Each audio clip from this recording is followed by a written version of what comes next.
So in this lecture, so we're going to learn the economic basis for trade. So these are the things we are going to learn. We're going to understand absolute advantage, comparative advantage. From there, so we will understand why we can gain from trade.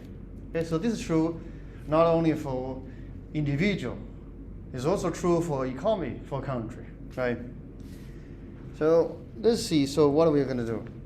So the first, there's a theory of comparative advantage.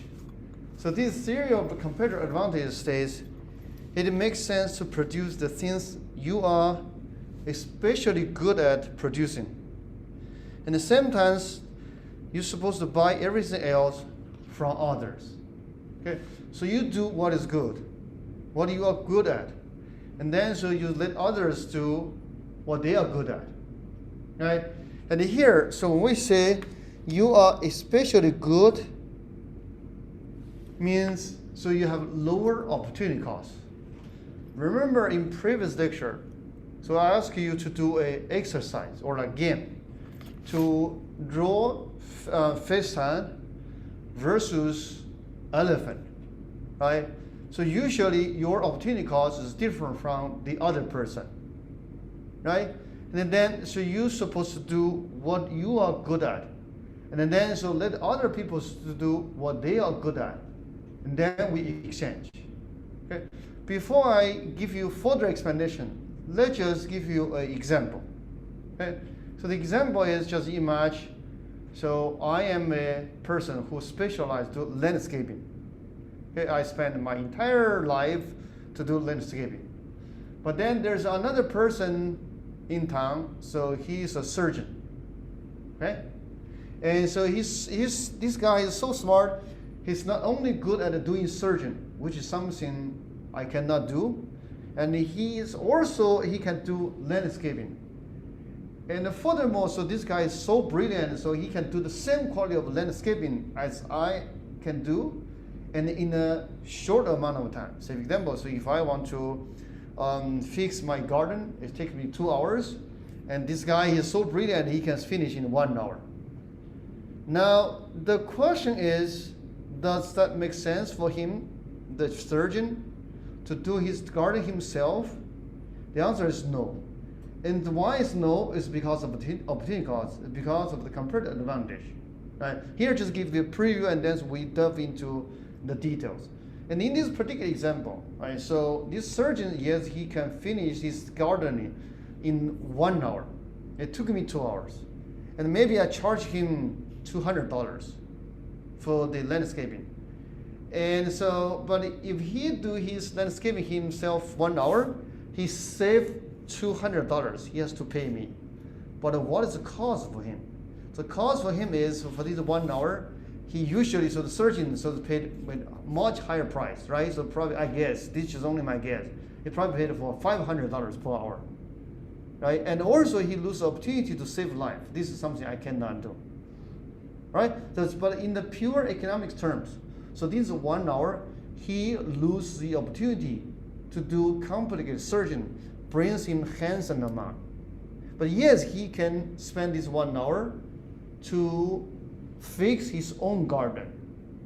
All right, and he can do this quicker, better than me, but the opportunity cost is too high for them. He better let me do his gardening, and he is going to focus on saving lives. All right, so this just gives you a preview what is trade, and why trade can help us to benefit from each other. All right. The origin of the idea of theory of comparative advantage was coming from David Ricardo. Okay? So he lives 200 years ago, and during his time, so there was a discussion or like a debate or even fight in British Parliament. So the idea is, or what they are trying to discuss is, should we impose high tariff on imported grain from continental Europe or from India by the time? But I guess most come from Europe, right? And why they want to do that is because the conventional wisdom believe if we charge a tariff on imported grain, and then the imported grain, say for example, was grown in Spain, becomes more expensive. And then, so they're going to lose the competitiveness in British market. So that is going to help domestic landowner who grow the same grain. So that's the idea, right? But then David Ricardo, and he discovered the theory of comparative advantage, and he find out this is not a good idea. So instead of raise the tariff, maybe we just let the trade flow. We purchase grain from the country who can produce this cheaply. And then we export our other manufactured goods. I guess back in 1800, so British probably good at producing these this clothing, this manufactured goods, right, to other country exchange. Okay, so that's probably the better idea. His theory of comparative advantage is still the ideological foundation for trade or for globalization. But however, everything comes as a trade-off toward the end of this lecture. So we will have a quick discussion to see who is going to gain from trade, who is going to lose, right? And furthermore, I want you to think about even there's loss, or there's a group of people who will lose from trade or from globalization. Should we prevent globalization or not? Are there better solution by simply cut off globalization? But that's the things we will discuss toward the end, right? So for now, let's use examples to understand comparative advantage and why we can gain from trade. Okay? Just for illustrative purpose, here we look at the two countries. Okay? Mexico versus US. You can replace this with whatever country you will prefer. And furthermore, for the illustrative purpose, we just assume this world we are living, in this example. So people only cares, or they only consume two goods, and they only able to produce these two goods. This is for simplicity, right? So they produce and they consume computer and clothing, right? This is for simplicity.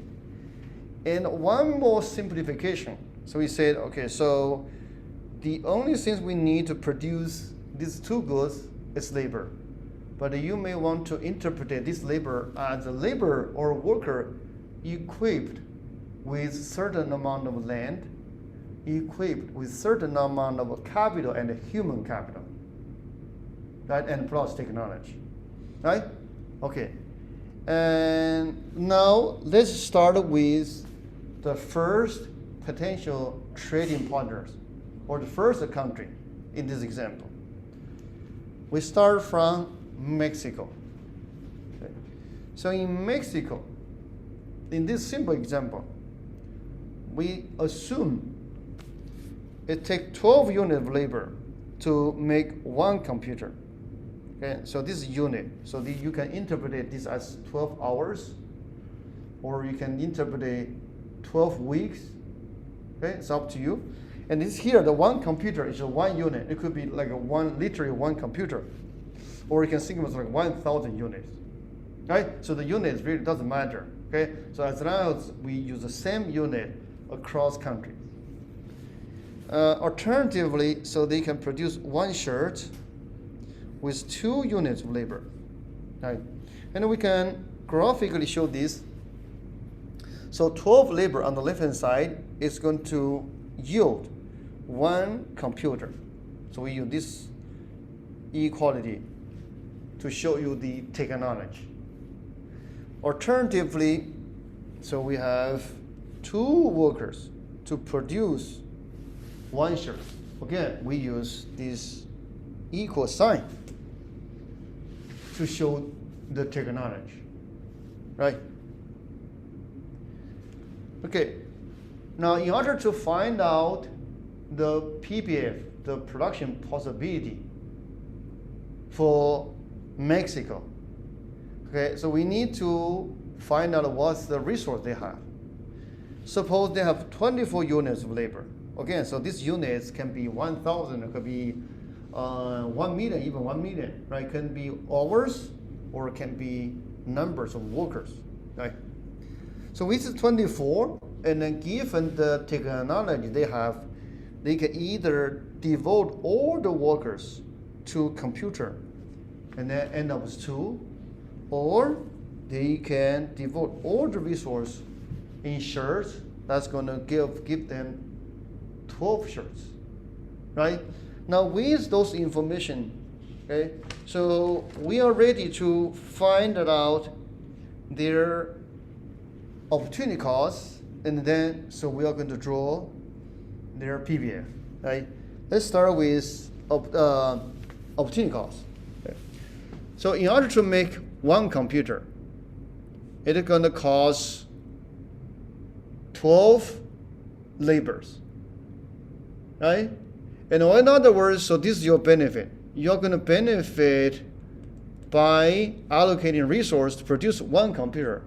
The cost is, so you lose the production possibility of these 12 workers that making shirts. But these 12 workers, they can make 6 shirts, right? So this is the cost. Okay, and then so the opportunity cost of a computer is going to cost divided by the benefit, which is 6, right? Okay, and then alternatively or conversely, so we can find out the opportunity cost of shirts. One shirt costs 2 laborers. And these 2 laborers work on shirts. They're going to lose the opportunity to produce computer. But how many computers they can assemble? They can assemble 1/6. So hence, the opportunity cost of the shirt is going to be 1/6 of computer. Again, remember, so 6 times 1/6, they must equal to 1. This is by construction. So 6 is the opportunity cost of computer. 1/6 is the opportunity cost of shirt. Right? So this is by construction, so they are reciprocal. Okay? Right, now we are ready to look at Mexico's production possibility frontier. Right? So this is a table. So this table just tells us, given the resource they have, which is 24, how many computer and shirts they can possibly produce with different combination.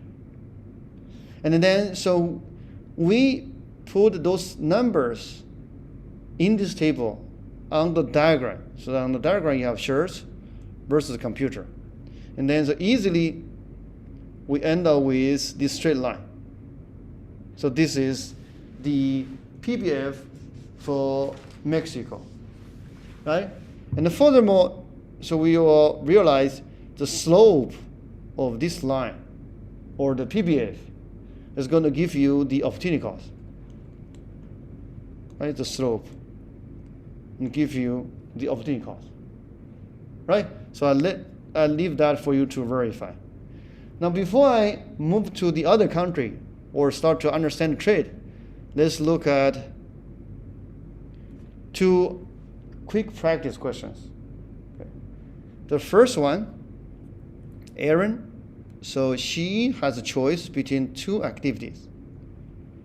So she can repair 1 transmission per hour, or she repaired 2 fuel injectors per hour. Now I'll ask you, what is the opportunity cost of repairing 1 fuel injector? Okay. So again, cost, benefit. Okay. So the benefit here is she's trying to repair 1 fuel jet. Okay. So in order to find the cost, first you need to find out how many times it costs. One fuel injector is going to cost her, look at here, so she can repair 2, right? And then so it's going to cost her half hour. But in this half an hour, how many transmissions so she can repair? So she can repair half, right? Because she can repair 1 transmission in 1 hour, then half hour is going to cost her 0.5, right? So the answer is B, right? So now let's look at another practice questions. So this time it's David. So he can write 1 book this year or 5 articles this year. So now ask you, what is the opportunity cost of writing half a book? Okay, so just keep in mind. So here we specifically ask you, what is the opportunity cost of writing a half book? Okay, don't confuse by opportunity cost of book. Okay, so this is different. So again, so the benefit is half book. You need to find out what is the cost of getting this book. Okay, so half book is going to take him half a year, and then in half a year, so he can write how many articles times 5. So the cost here is going to be 2.5 articles. But certainly this is going to give you the opportunity cost of book, which is going to be 5.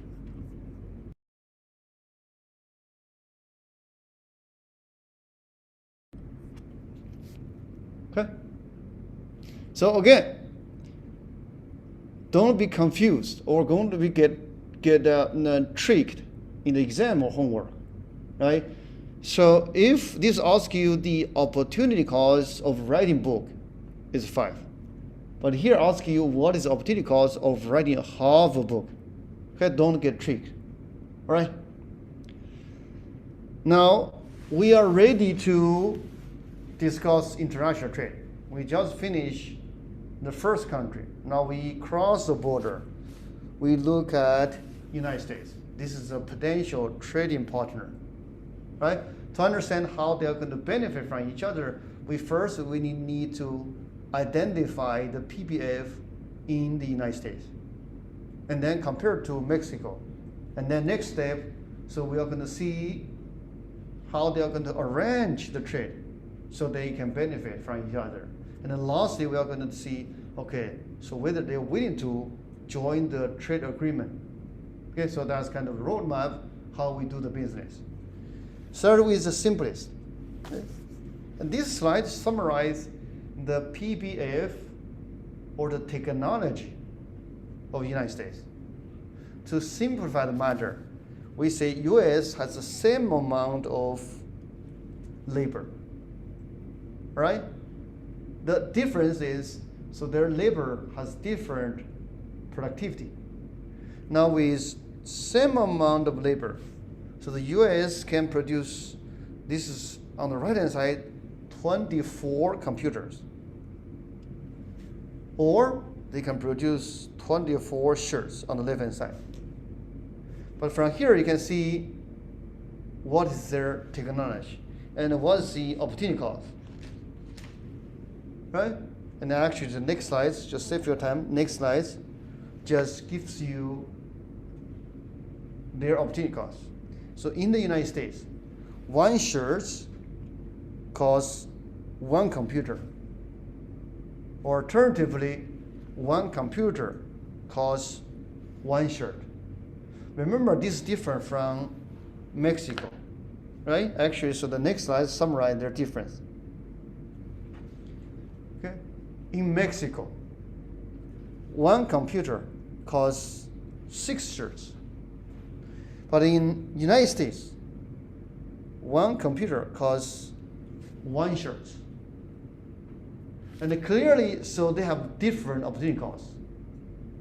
And from here we can see, so US is specialized in producing computer. Because by making one computer, American only lost the opportunity of one shirt. But in Mexico, they lost the opportunity of making 6 shirts. On the other hand, so Mexican, so in this hypothetical world, they are specialized in making shirts. Because in the US, in order to make one shirt, Americans lose the opportunity to making one computer. But for Mexican, they only lose 1/6. Right? Okay, for the moment, you may not be convinced. Then later, we are going to look at another examples. And via these examples, I'm going to show you, so first, they have different opportunity costs. Let me write down. So first, they have different opportunity costs. That's short for AOC. And this just leads to the concept we call the comparative advantage. This shows CA. This first. That's a prerequisite. Now, given they have different opportunity costs, and given there exists opportunity cost, comparative advantage. Now, we are going to propose a trade deal or trade agreement. This is just a propose. All right? And then under this trade agreement, I'm going to show you it's kind of proof. So if we cooperate, if we follow the trade agreement, we can produce more, and we can consume more. So this is a trade agreement. Now the third step is I'm going to show you, so we can arrange the trade agreement. So we can write the agreement in a way. So essentially, so there's a price, okay, in the international market. So there's a price system such that both United States and Mexico, so they find out this trade agreement is attractive. So then they just finish the proof, right? So here, so this is the fundamental. And given the fundamental, we say there exists an agreement. But finally, so we can find a price system such that both happy. And both has the incentive to participate. Right? So this is how we do the business. Right? Keep this in mind, and then, so I'm going to use an example. But however, before I give you example, let's just pose additional questions. But this is a bonus. Right? So there's a price, as you're going to see later. There are a wide range of price. It's going to make both party or both country willing to participate. But usually, in reality, in the international trade, there's a particular price. There's a particular price. Remember, this is plural. There are many prices, but now, so in reality, there's only one particular price. Okay, and this particular price is going to benefit one more than the other. Okay, now the question is, again, this is a bonus question. So why we end up with this such situation? Like usually, U.S. may extract bigger share of the benefit from international trade than Mexico. But why is that? Okay, so we will discuss that toward the end. But here, so there are three steps. That's the key. So 3 steps to show the idea of theory of comparative advantage. Okay. By the way, so this is the concept, comparative advantage. A country has a comparative advantage in producing goods for which it has lowest opportunity cost. Or in other words, if a country has lower opportunity cost, and then this country has comparative advantage compared with the other country, right? And in this example, just repeat what I just said. U.S. has comparative advantage in computer. Mexico has comparative advantage in shirts. And then remember, okay, so if it's 2 goods, and then the opportunity cost of A times the opportunity cost of B equal to 1. Now if I have lower opportunity cost in A, immediately means I have higher opportunity cost in B. I have comparative advantage in A, immediately I must lose my comparative advantage in B. All right? So this kind of theorem. Okay? Just keep that in mind. Now we are ready to look at an example to understand the trade. Remember, there are 3 steps. Right? Step number 1, so we need 2 countries with different opportunity costs. And step number 2, so we create this trade agreement and to ask each country do what the agreement specifies. And then step number 3, so we are going to find a price that are both happy. Right? So start with step number 1. Now we have US versus Brazil. And here, so they produce large jet versus small jet. Large jet versus small jet. But again, so feel free to swap to whatever you like. Apple versus pear. Okay, computer versus shirt. Right? Avocado versus mango, whatever. Okay? So this is without loss of generosity. Okay, so US, so this is US PBF, 30, 40. And this is Brazil's PBF, 10, 30. Right? And from here, so we can clearly see their opportunity cost is different. Right? So actually, let me show you their opportunity cost, the difference. So this column is American's opportunity cost. This is Brazilian's opportunity cost. Right? And so the first row, this is the opportunity cost of small jet. And the second row, this is opportunity cost of large jet. By comparing those numbers, we can see, so US, that's right here. So US has comparative advantage on large jet because it's a smaller number. And then Brazilian, so they have edge in terms of small jet because the cost of small jet is lower in Brazil. Right? So this example satisfies the prerequisite I explained to you in previous slides. Right? So there are 2 countries, so they have different opportunity costs, and then they have comparative advantage in one or the other. So this is the first step.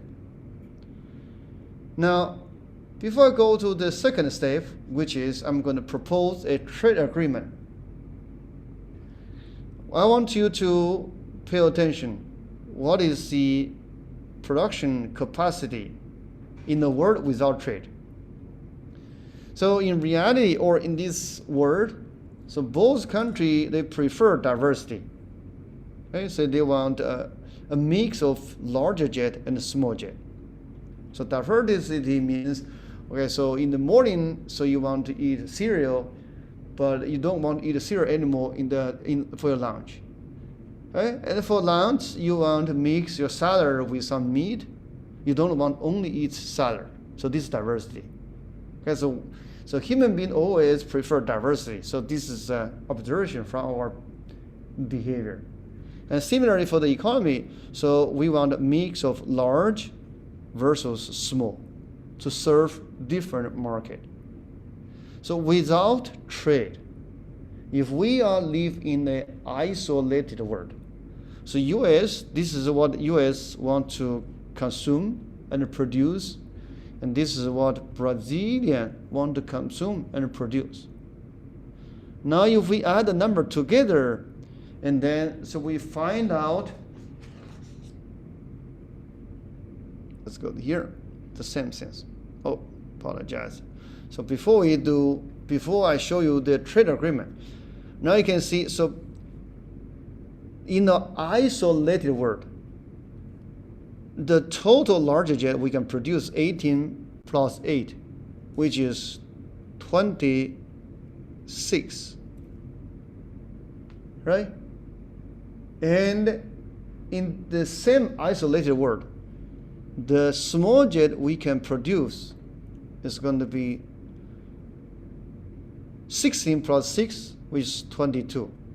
Okay, I wrote there on purpose. You're going to see why I wrote this separately. Okay, just keep this number in mind.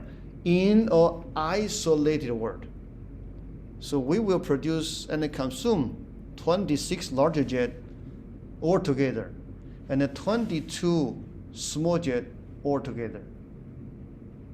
Now, the second step, the trade agreement we are going to propose as an economist is the following. Because of theory of comparative advantage, so you just do whatever you're good at. That just means we push US from the point here to here. We push Brazil from the point in the middle to here. Remember, this is only the second step, right? So they may not want to join the agreement, but that's the next step.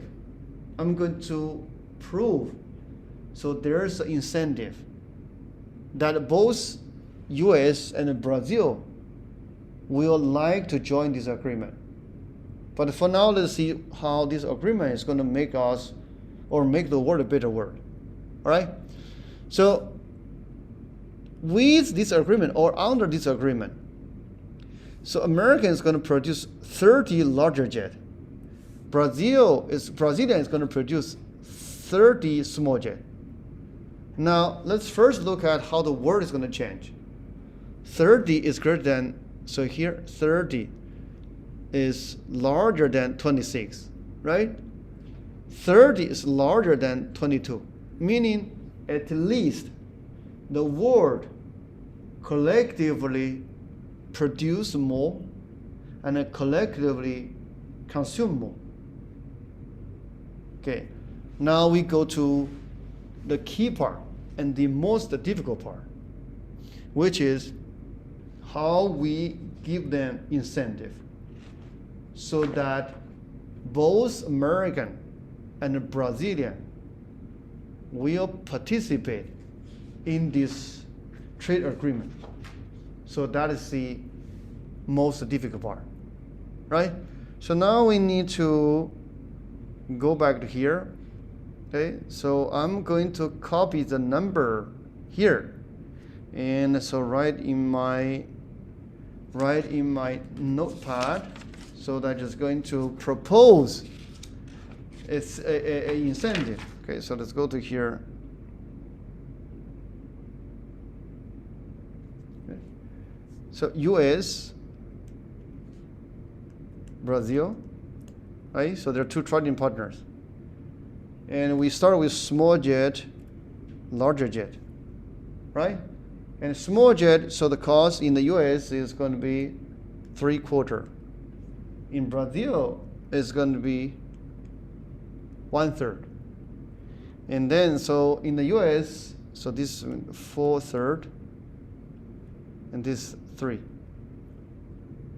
right? And for now, so we say, okay, so Brazil, they're going to produce, let's use different number, use blue for Brazil. So under the agreement, so they're going to produce 30 small, right? And then use red for United States. So under the agreement, so US should produce 40 large, right? And in the previous step, we say, okay, so the 40 is going to be larger than, let's again, so use different color to highlight the story. All right, so pick green. So 40 is greater than, so without trade, so they're going to produce, 26. Without trade, so they only produce 22. That's for small jet, right? So that's before trade, okay? Now, as we just saw from the previous discussion, so if they specialize, look, so we have more larger jet. We also have more small jet. Now, the last question is how we are going to create the right incentive. So Americans happy, and the Brazilians, they are also happy. Right? Here's the thing. It's going to rely on the price, right? Now let's say, okay, so we find a price for small jet. So this is for small jet. Let's put it here, is. Okay? And we say, okay, we find a price such that the following is true. The price is greater than Brazilian price, but lower than United States price. But this immediately implies, okay, and let's just, now I'm kind of run out of colors. Bluish, okay. And then immediately means, okay, so we have another price. This is P, that's large. Okay, and then this greater than less 2. Right? So actually I can throw you a number. And if this PS equal to 1/2, and this PL equal to 2, but remember, because this price is what? Is opportunity cost. Right? And these two numbers, they multiply, or in other words, if we PS multiply by PL, they must equal to 1, because it's opportunity cost. Right? So I explained to you earlier. Now, under this price, okay, actually, so it's better that you erase part of the things. Okay. So erase here, okay, so it's rewrite. Under this price, so again, so the price here is 1/2 and is 2. Both United States and Brazil is going to happy. Now let's go one by one. Start with small jet. So United States, they don't have small jet anymore, right? Because now this agreement asks American government to focus on larger jet. So there's no small jet domestically produced. Then the only way we can do is purchase from international market. Now, this trade agreement says, okay, so we are going to have a price of 1/2. So Americans start to think about this issue. Okay, if I don't join the agreement, I have to produce this myself. If I produce it myself, it's going to cost me 3/4 of a larger jet to make one small jet. But then in the international market, it only costs me 1/2. I have plenty of larger jet. So it costs me 1/2. So that means this is good for me, right? So let's just check this part. So check this part. Now, look at Brazilians' problem. For Brazilians, so they have produced a lot of small jet. Now the question is, okay, so they willing to sell their small jet to United States at a price of 1/2? The answer is positive. Why? Because if they don't sell their small jet to the United States, okay, and then what's the value for them? So this small jet, okay, to them, it's just everything is measured in terms of larger jet. To them, this is going to only produce 1/3 of larger jet. But in the international market, so they get 1/2 of larger jet. Meaning, so they are going to get higher price, right? So in that sense, they are going to happy. Meaning, okay, in small jet market, so Brazilian is going to benefit because they paid with a higher price because 1/2 is greater than 1/3. 1/3 is their price. Okay, so how much they need to pay to make one small jet. And for the United States, so they're going to benefit because they pay lower price in the market, because this is 1/2, that's the price in the market for them, so the cost is 3/4. So the buyer pay lower price, seller receive higher price. Okay, so this cleared. Now we can look at other market, larger jet. Now this time, let's start with Brazil. So Brazil, will they are willing to buy from United States? The answer is yes. Because if they have to produce larger jet themselves, it's going to cost them 3 small jet. But in the international market, only cost them 2. It's cheaper, right? Now we look at United States. Then the question is, will United States willing to sell to Brazilian? Brazilian willing to buy. Now the question is, will American willing to sell? Again, the answer is positive. Why? Because in the international market, American sell their larger jet. As a return, get 2 small jet. But what's the cost for American make one larger jet? It's only 4/3. Meaning they are going to make a profit by selling larger jet to Brazilian. So we are going to clear this market. And the discussion so far just show us, okay, so we can find a price system that provides incentive for both United States and Brazil. Okay? So those are positive incentive.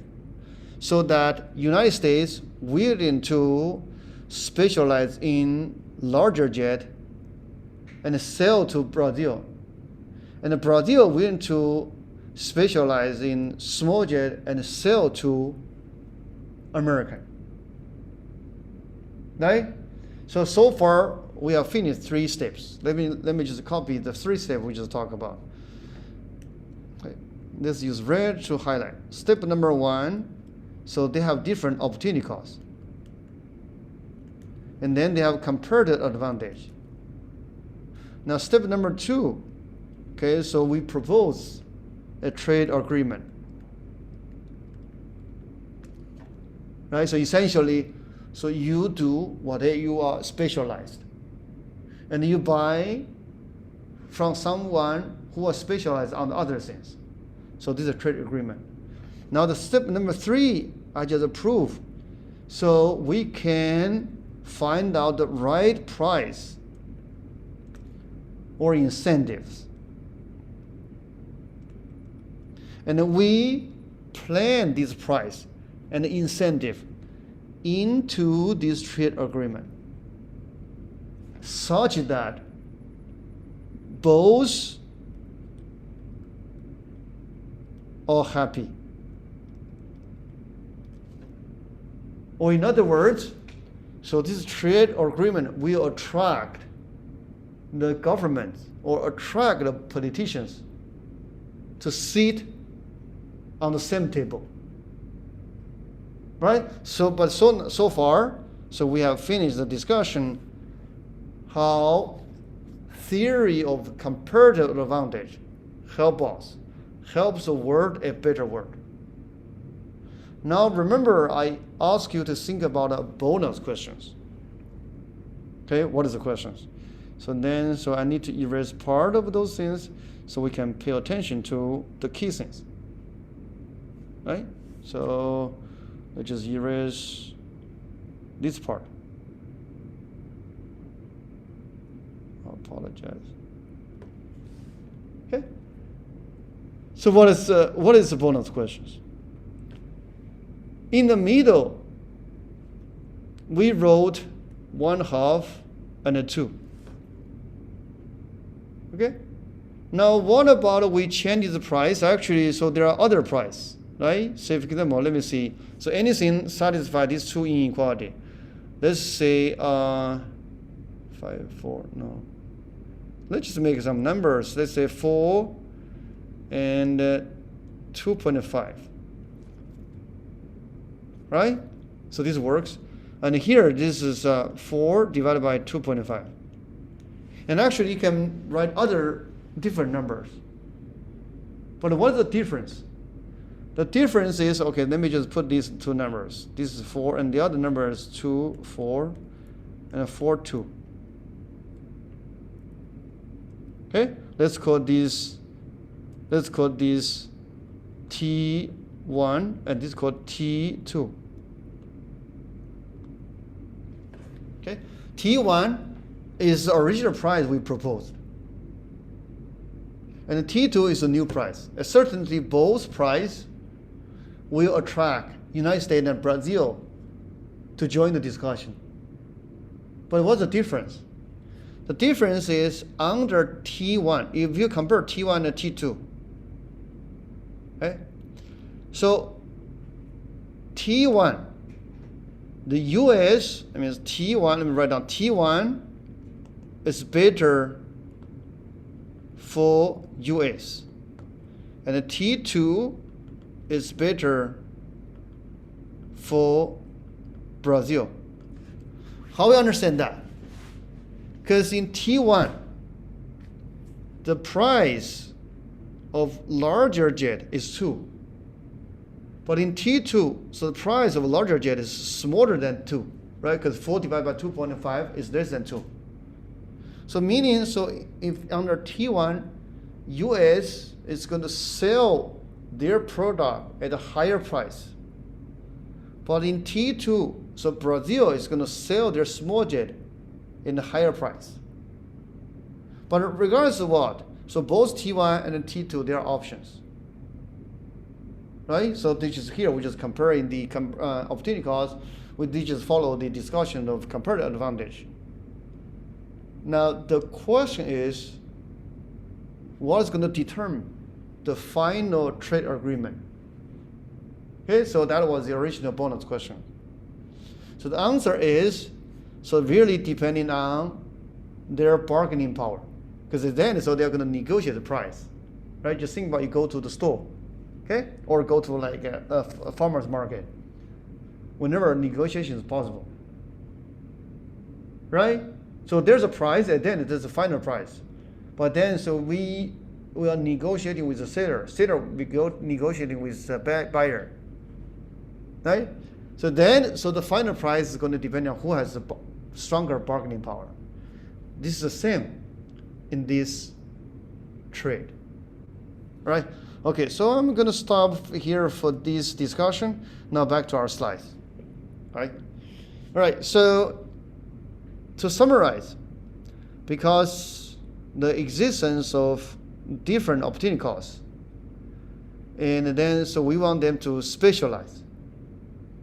And by specialize, we produce more, and then because of the existence of different opportunity costs, and then so we find a price such that both trading partner has incentive to participate, and also there's a gain for trading partner to extract.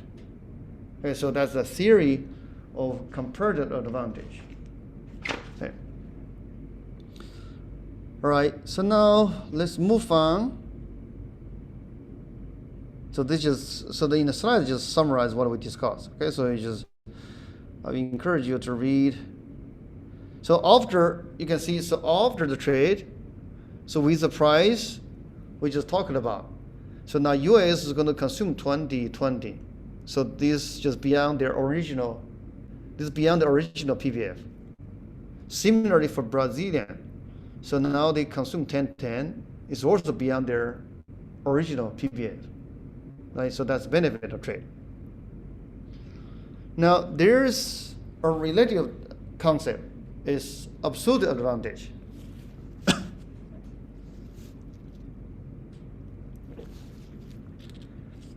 a country can produce more output per worker than other country, then we say you have absolute advantage. So this is not about opportunity cost, just in absolute term, how much you can produce.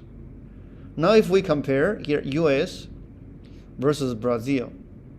So US produced 30 large jet versus 10 in Brazil. So and then US has absolute advantage in large jet.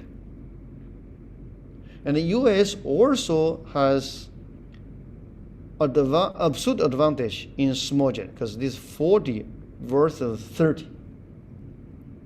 Right? This is summarized here. US has absolute advantage in both large and small jet. So I want to emphasize, please don't confuse between absolute and a comparative. Right? So simply because US can produce more for both goods doesn't mean we will be better off with our trade. This is because comparative advantage always exists, right? Because we need to pay attention to opportunity cost, which is comparative advantage. All right, so we have learned lots of concepts. Now it's time to look at some practice questions. Okay. The first one, if Texas specializes in food, it can produce 1,000 units of food and 0 units of clothing. If it specializes in clothing, it produces 5, 0. Okay, and then there's another country. Okay. Now this question asks you who has absolute advantage and who has absolute advantage. Okay. Let me give you 30 seconds to think about it.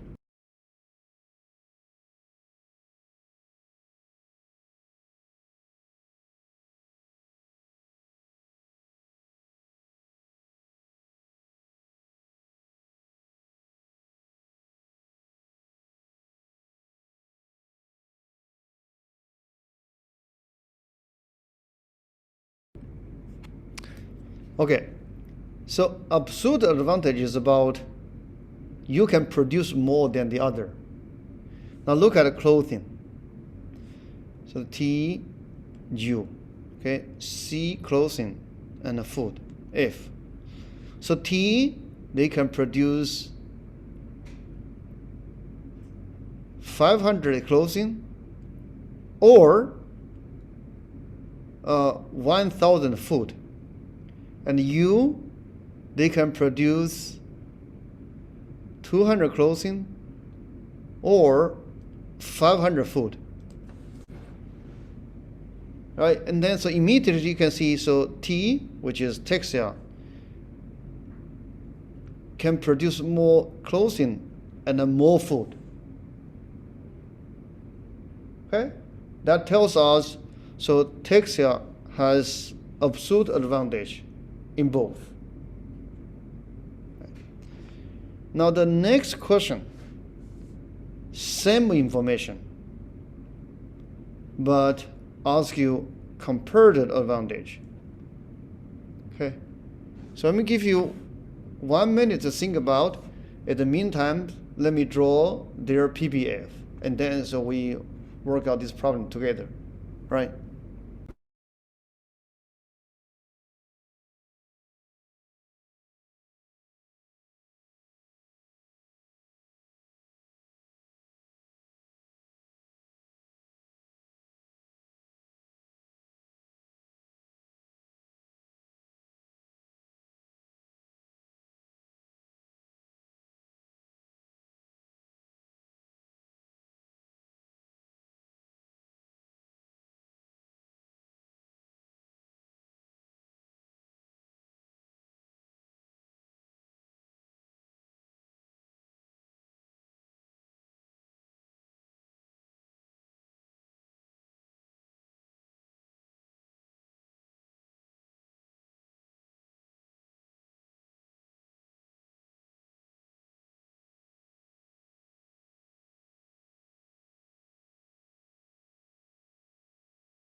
All right. Now start with Texas.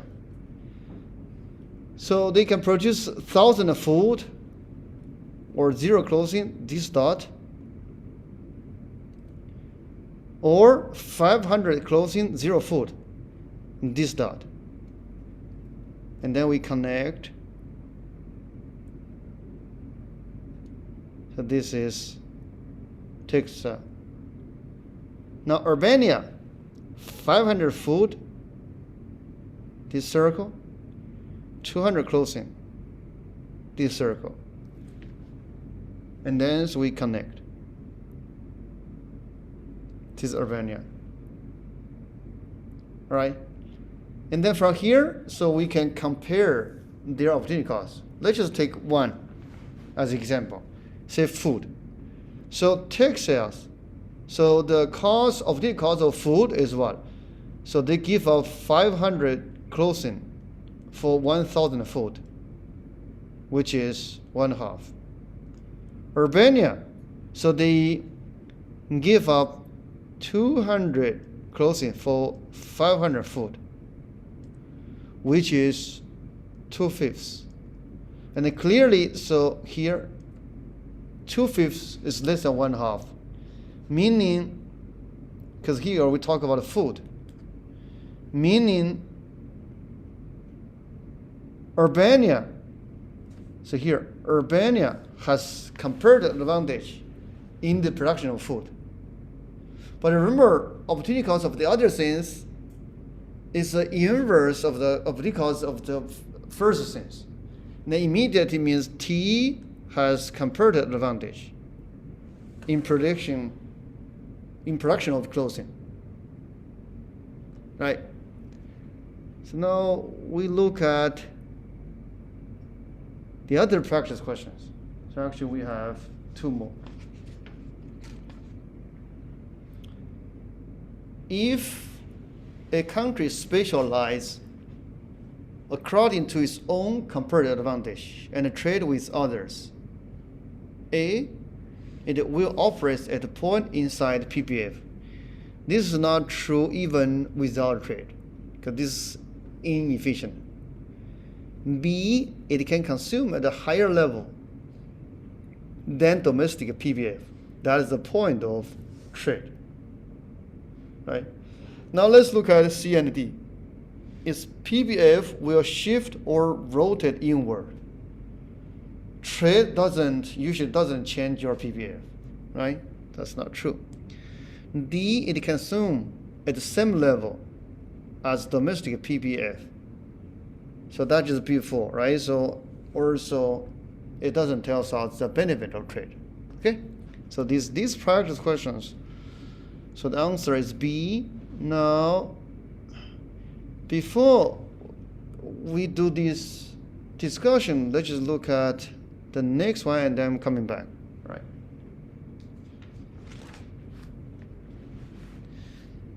So again, let me give you 30 seconds to read the information, but I'm going to list all the information, extracting all the information and write down the numbers. Okay, give you 30 seconds to read.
All right, so here's what I wrote.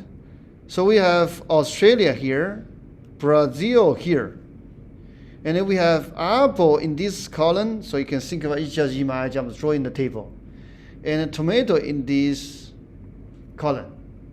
And the information here is kind of not our usual information, right? So for example, so here, so 2 hours, in Australia, 2 hours to get 10 bushels of apples, 4 hours, get 10 bushels of tomato. So the hour is different. Now, the strategy of doing these things is we just find a unified time frame. So for example, let's just focus on 1 hour. Okay, give both countries 1 hour, see what they can produce for each thing. Now let's see, okay, so in 1 hour, in Australia, how many apples they can get? It's going to be 10 divided by 2. Right, because in 2 hours, they can get 10 apples. In terms of tomato, so they get 10 versus 4. Similarly, so Brazil, so 10 for 4. And then so in 1 hour, they get 10 in 5. Okay. First, look at absolute advantage. Okay. So by the way, so we can, this is equal to 5. This is equal to 2.5. This is equal to 2. This is equal to 2.5. In terms of absolute advantage, and clearly Australia has absolute advantage in both, right? Because 5 is greater than 2.5, right? And 2.5 is greater than 2, right? So Australia has absolute advantage in both. Now, what about comparative advantage? Let's just look at one thing, which is apple. Okay, because once we find out one, and then we understand the other, right? So apple, the opportunity cost of apple in Australia is to get 5 apples, they lose 2.5 tomatoes. This is Australia or US. And then in Brazil, so actually this is equal to 0.5. And in Brazil, in order to get 2.5 apples, they lose 2 tomatoes. And clearly this is greater than 0.5. Actually, this is equal to 0.8. So this just means Australia has comparative advantage in here. Let's just use this arrow. And this immediately means Brazil has comparative advantage in tomato. Okay? Put this way. Right? So given this information, and then we find out only A is correct. Okay? Now we have 2 more slides left. So first, this is a discussion. Right? So in this discussion, just ask you to think about, basically think about what is a gain and what is a loss for a country to join international trade. The gain is pretty clear, right? So we have spent an entire lecture to explain the gain, but it was a loss. Okay, so you can list a list of loss, but here I can just summarize the main loss is, so remember, so if you specialize, you let other people to do the things you are not good at, then those people who traditionally in that sector is going to what? Lose their job. So they're going to suffer, right? But then, so will that serve as a justification we stop trade with others? In my personal opinion, no, right? Because we knew there's benefit, and we knew everything comes with a cost, right? And plus, so we can find a better solution to minimize the cost. Say, for example, so we can create more and better jobs, right? We can provide training, education to those who lose their jobs. All right? So think about this a little further, and if you have any further questions, we can discuss. Now we have a short video for you to watch. Okay, so let me start with this. And once we're done, we are finished, right? Okay. Thank you. you suffer from arthritis or achy joints, you must see this. Top Doctor reveals an astonishing natural. Everyone NAFTA cost us jobs. hates I would like to renegotiate it. NAFTA. The worst trade deal. But it wasn't always that way. The North American Free Trade Agreement was supposed to expand our exports, create new jobs. and most people were really excited about it. So what actually happened? What did NAFTA do that was good? And what did it do that was bad? To understand that, you have to understand America's relationship with avocados and shoes. One part of NAFTA we don't often think about is this. NAFTA changed how Americans eat. One of the most successful Mexican imports to the US is avocados. Avocado consumption in the United States has exploded. Going from 1 pound per person to 7 over the course of 20 years. That's sports avocado expert David Yanofsky. U.S. production has been flat, but Mexican production has been through the roof. Before NAFTA, Americans didn't eat a lot of avocados. They only had access to them from California and Florida, and only seasonally. Most of the avocados in the world are grown in Mexico. And for 80 years, Mexican avocados were banned from the US. Americans didn't even know they liked them. But NAFTA made them available year-round. And it turns out, Americans love avocados. It has become a much more broadly popular food. And that has actually created more avocado demand, which has meant good business for US growers too. When it came to avocados, NAFTA was a win-win. It created this whole new staple of the American diet, and it built up this huge part of the Mexican economy. And avocados are just one example of this. Americans now drink a lot of Mexican beer and eat Mexican mangoes and papayas and fresh bell peppers and cucumbers from Canada. Certain places around the world are better at making certain things, and to create efficiency in the global economy, one nation devotes its resources to the things that it's good at and exchanges those things for the things that another nation is good at or is better at. So the United States is really good at growing corn, and we ship a lot of corn to Mexico. In turn, the United States buys a lot of avocados in the other direction. And often, that arrangement works out really well. But what if there's something that two countries are equally good at making, and the only difference is that one country has cheaper labor? Historically, trade deals have been between high-income countries. Dan Koff is our economics reporter. The amount of low-skilled and high-skilled labor in those countries are relatively similar, and so it's not going to have necessarily a dramatic effect on the composition of labor. But around the time when NAFTA was signed, that balance between the US and Mexico was off. Mexican labor is cheaper. But before NAFTA, that really didn't matter. By the time a Mexican product made it across the border, it'd be slapped with a tax. So Mexican manufacturers were never really a threat. And certain industries in the US were heavily protected by taxes. Like, for example, shoe manufacturers at that time had something like 15 to 17% tariffs on their product. So, that made it, 17% more expensive to get the product from Mexico. As a result of NAFTA, those tariffs went down all the way to zero over 10 years. And that meant that it was much less appealing to do manufacturing of that good in the United States. And those jobs basically disappeared. And that's the story we're familiar with by now. Cheaper Mexican labor means the jobs go to Mexico. But changes like that affected more than just the manufacturing jobs. It was not only the people who worked in the factories that lost their jobs, but even the people surrounding them. So if you worked in a coffee shop, or if you worked in a department store in a town that relied on that shoe manufacturer, you would also lose your job. That's how an entire shoe manufacturing town can be devastated by NAFTA. But 100 miles away from that town, you might have no idea.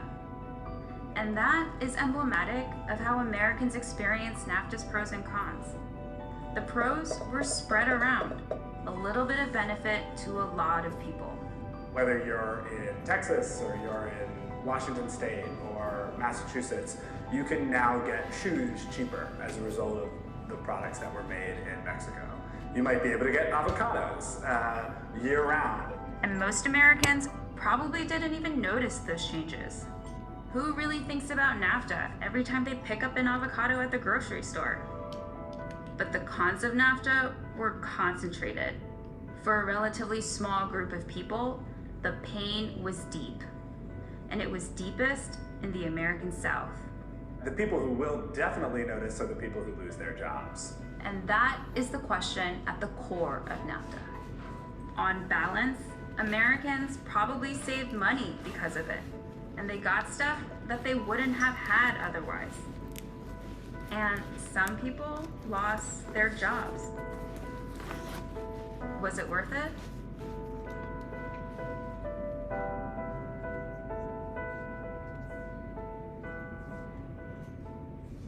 So that's kind of circle back the question I asked, right? So whether it works or not, so that's the question. And furthermore, so do we have better solution, right? So that's kind of conclude our discussion. Okay, keep that in mind, and then just keep thinking. All right, thank you so much for your attention.